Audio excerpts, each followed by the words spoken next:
Well, hello, whoever is watching today. I hope you had a happy Easter. And so now we're back into another week of learning and reading. And so the video today is about the two stories, the first Emperor and the second story, Digging Up the Past. And both of these stories are about the same person. It's just a lot of information in two separate places about the one person. And so the purpose of the chart, which is what I'm working on right now, is for reading two selections to synthesize information.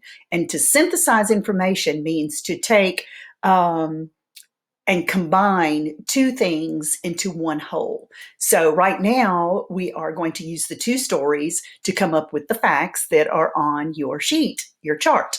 So the first part right here, and you'll see right here, this is the first Emperor, and the other one is Digging Up the Past.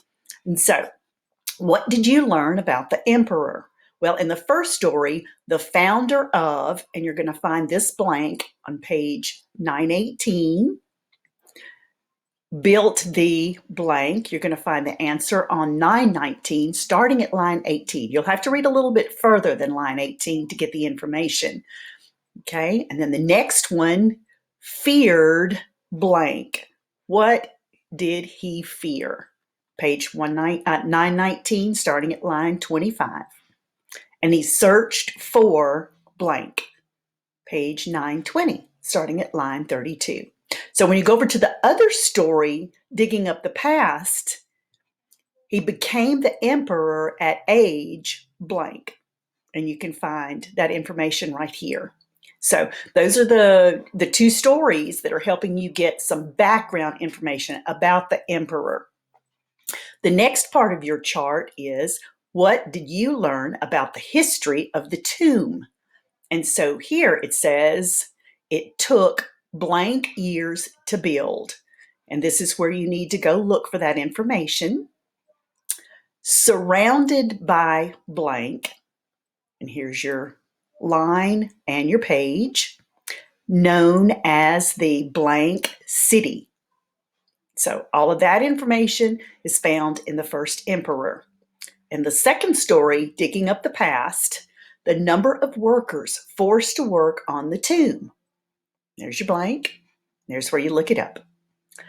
Building began when the emperor was 13 years old and not finished at his death how many years later?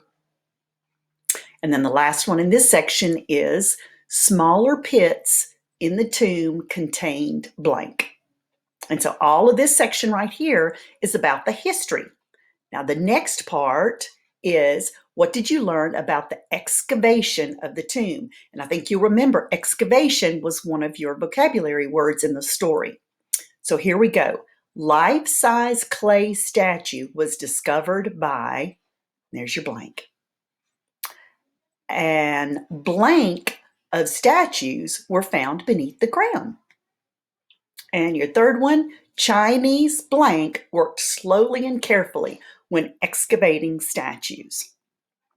Your second story, Digging Up the Past, number of clay soldiers found so far. And there's your blank, and there's your paragraph to find it in. The next one, no two blank were alike on the statues. And I remember reading this. I bet you can find the answer too. And this one, number of pits found. There's your page and your start line to read. And the last one, soldiers were blank feet tall. So I hope that by reading this, it helped you understand some of the passages where you need to go look for them and to find the answers. None of these are very difficult, so I think you ought to be able to zoom through this assignment pretty quick. So do your best on the chart, and this helps synthesize or combine two things to make a whole, and you get your information. So have a great day. Bye.